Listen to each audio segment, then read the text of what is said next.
Call भी पीछे आता है।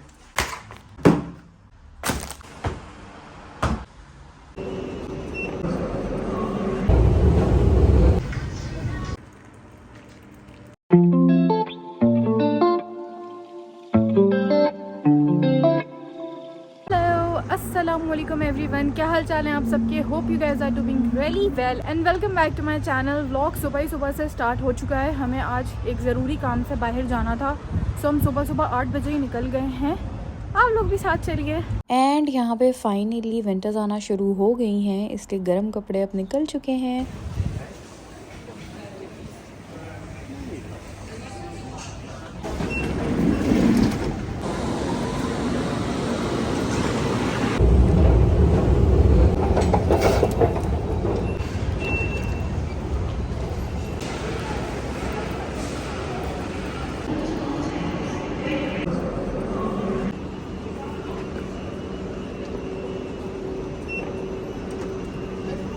Train is now approaching Clapham Junction.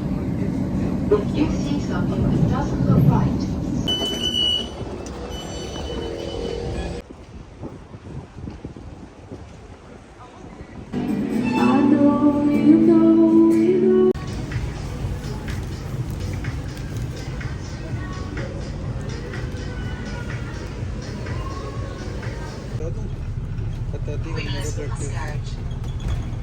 So we are back finally and बहुत टाइम लग गया यार, और आज ना हम थक गए चल चल के। ऑलरेडी 10,000 स्टेप्स हमारे आज के दिन के हो चुके हैं और अभी सिर्फ 2:30 बज रहे हैं।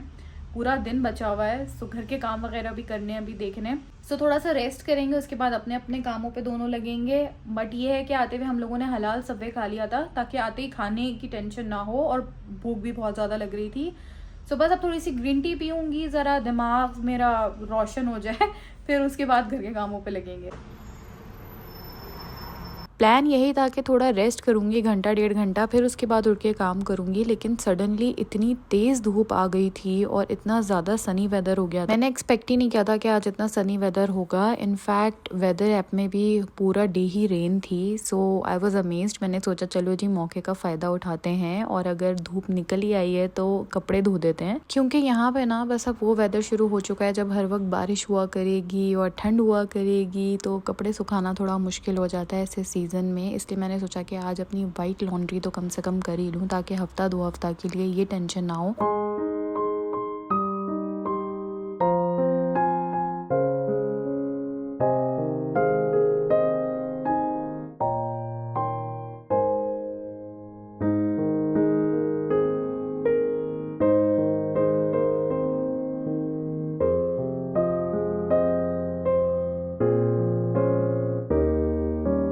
घर में जितनी भी टॉवल्स हों, फुल साइज़ या फेस टॉवल्स, वो सब मैं वाइट कलर की रखती हूँ। इसलिए जिस दिन वाइट लॉन्ड्री होती है ना, उस दिन थोड़ा ज़्यादा टाइम लगता है सूखने में। कपड़े ज़्यादातर मोटे कपड़े ही होते हैं, हस्बैंड के सॉक्स वगैरह।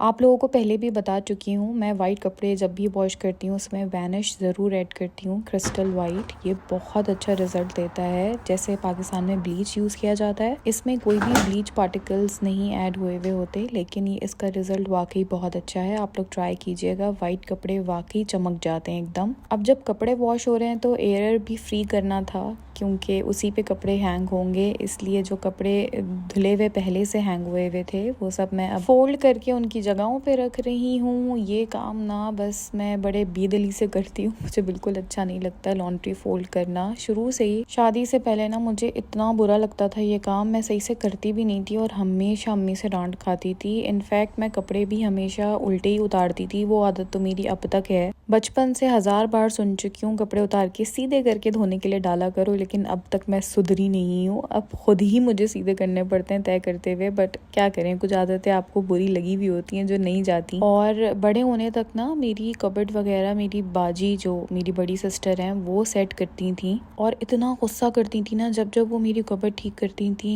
शदीद हमारे घर में शोर शराबा हो रहा होता था कि ये अपनी कबर्ड सही से क्यों नहीं रख सकती है, लेकिन मैं भी ढीठ थी। खैर इवेंचुअली जब जॉब वगैरह करना स्टार्ट करी, तब चीजें बेहतर होना शुरू हो गई थी, आदतें सुधरने लगी थी। शादी के बाद तो खैर अब सभी मेंटेन मैं खुद ही करती हूँ। अपनी वार्डरोब हो या हस्बैंड की वार्डरोब हो, और जैसे सब जिनके हस्बैंड्स हैं वैसे ही मेरे भी हैं। जब जब मैं उनकी साइड की कबर्ड में कुछ रखने के लिए जाऊँ, चीज़ें ख़राब हुई हुई होती हैं जो मुझे दोबारा फोल्ड करके रखनी पड़ती हैं। एक चीज़ निकालते हैं तो 100 चीज़ें ख़राब कर देते हैं। पता नहीं ये लोग क्यों ऐसे हैं। खैर मैं भी ऐसी ही थी पहले शुरू में, सो कंप्लेन नहीं कर सकती। आप लोग मुझे कमेंट बॉक्स में ज़रूर बताइएगा आप लोगों की कौन सी एक आदत शादी के बाद सुधर चुकी है, ताकि मुझे थोड़ी तसल्ली मिले।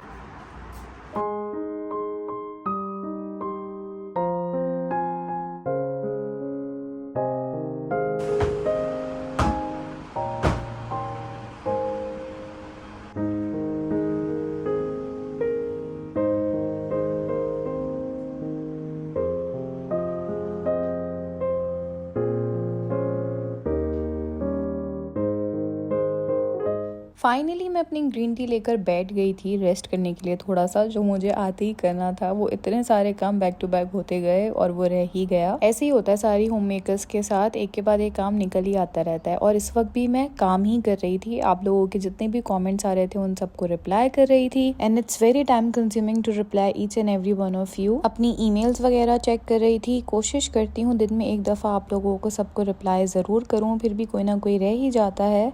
सो आई वॉश्ड वाइट लॉन्ड्री के धूप निकल गई है और देखिए कपड़े धुलने से पहले ही क्या हो चुका है। It's raining again.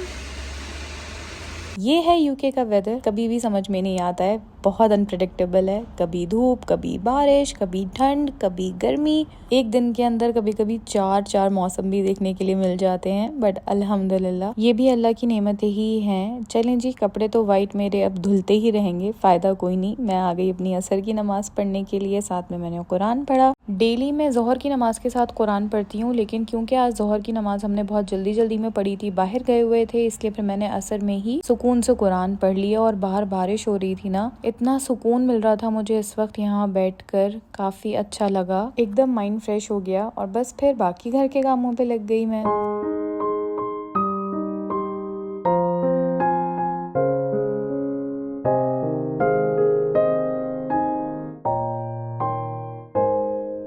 जिस मकसद से मैंने वाइट लॉन्ड्री आज वॉश की थी वो तो वहीं का वहीं रह गया। सोचा था धूप है जल्दी सूख जाएंगे, बट अब ये 2 दिन ही लगाएंगे सूखने में एज यूजुअल। और इन छोटे छोटे इंसिडेंट से ही रियलाइज होता है कि लाइफ कितनी अनप्रेडिक्टेबल है। हम अगले मिनट, अगले सेकंड का भी नहीं बता सकते। जो है बस आज है, इसलिए इसी को एंजॉय करें, कल का हमें नहीं पता।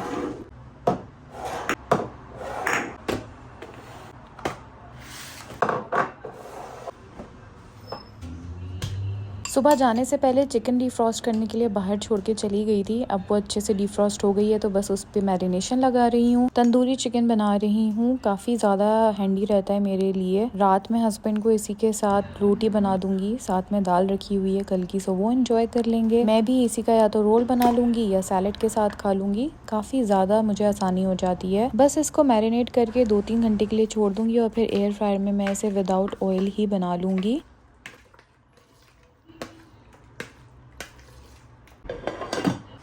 समीर ऑफिस फिनिश करने के बाद ग्रॉसरी करने के लिए चले गए थे, सो मैं उन्हीं का वेट कर रही थी यहाँ पे, और बैठकर जो रिमेनिंग कमेंट्स हैं उनका रिप्लाई कर रही थी। इसके अलावा दोस्तों से बात कर रही थी व्हाट्सएप के ऊपर। बस ऐसी बीच बीच में मुझे टाइम मिलता है। चलें जी, ग्रॉसरी देखते हैं।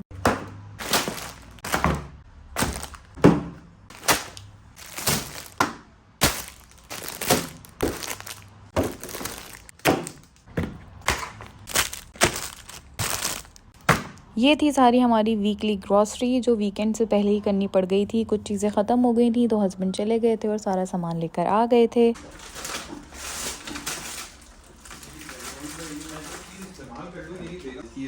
वहाँ सब ज्यादा धूप मेरे कॉल पे पीछे आता है।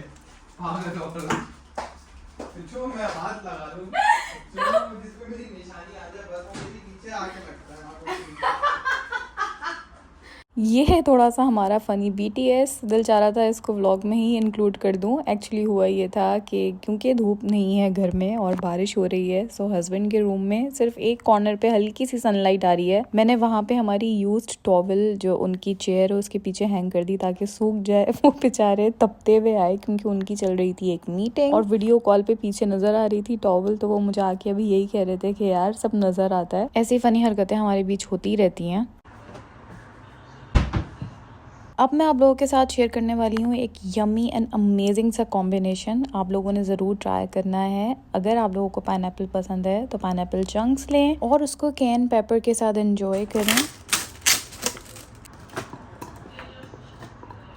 Can paper I think normally हर जगह ही मिल जाती होगी, शायद पाकिस्तान में भी हो, नाहिद या इम्तियाज़ वगैरह पर, वरना आप इसके ऊपर पेपरिका या नॉर्मल लाल मिर्च भी ट्राई कर सकते हैं, बट अपनी टॉलरेंस के हिसाब से please. This combination is bomb. इतने मजे का लगता है ना, खट्टा मीठा पाइनएप्पल और उसके ऊपर थोड़ी सी ये चिली, अमेजिंग। जैसे वो एक स्टार फ्रूट मिलता है ना कराची में जो खट्टा मीठा सा होता है और उसके ऊपर वो मसाला लगा के देते हैं बाजार वगैरह में जो ठेले पे बेच रहे होते हैं, बिल्कुल उसी तरह का टेस्ट करता है। अभी वॉइस ओवर करते हुए भी मेरे मुंह में पानी आ रहा है। उसके साथ मैं ड्रिंक कर रही थी कोकोनट वाटर। कोकोनट वाटर आजकल मैं कोशिश करती हूँ दिन में 1 ग्लास जरूर पीऊँ। काफी रिफ्रेशिंग होता है और लो इन कैलोरीज भी है। काफी टाइम से मेरा ऐसे पाइनएप्पल खाने का दिल चाह रहा था। आज हस्बैंड ग्रोसरी करने के लिए गए तो मैंने उनसे मंगा लिया। सो माई क्रेविंग इज सेटिस्फाइड और आप सब भी इस कॉम्बिनेशन को जरूर ट्राई कीजिएगा, बहुत मजे का लगेगा। अगर आप चाहें तो थोड़ा सा इसके ऊपर सॉल्ट भी स्प्रिंकल कर सकते हैं। मैं इसको ऐसे ही एंजॉय करती हूँ विदाउट सॉल्ट।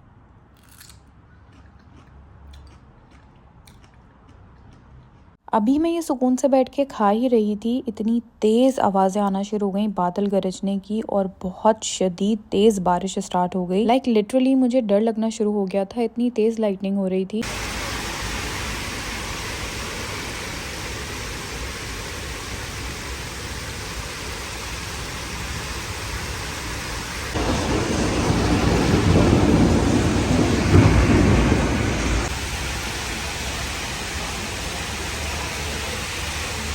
अभी मगरिब में 1 घंटा है तकरीबन और शदीद अंधेरा शुरू हो गया है क्योंकि काली घटाएं आ गई हैं। बहुत तेज़ बारिश हो रही है, बिजली गरज रही है, बादल गरज रहे हैं और बस इसी नज़ारे के साथ इस व्लॉग को मैं करूंगी आज एंड। आई होप आप लोगों को अच्छा लगा होगा, और अगर लगा है तो प्लीज़ लाइक ज़रूर कर दीजिएगा, बहुत मोटिवेशन मिलती है। अपने आसपास वालों का बहुत ज़्यादा ख्याल रखें। चैनल अगर अभी तक सब्सक्राइब नहीं किया है तो प्लीज़ कर दीजिएगा। इंशाल्लाह बहुत जल्द दोबारा मिलेंगे। अल्लाह हाफिज़।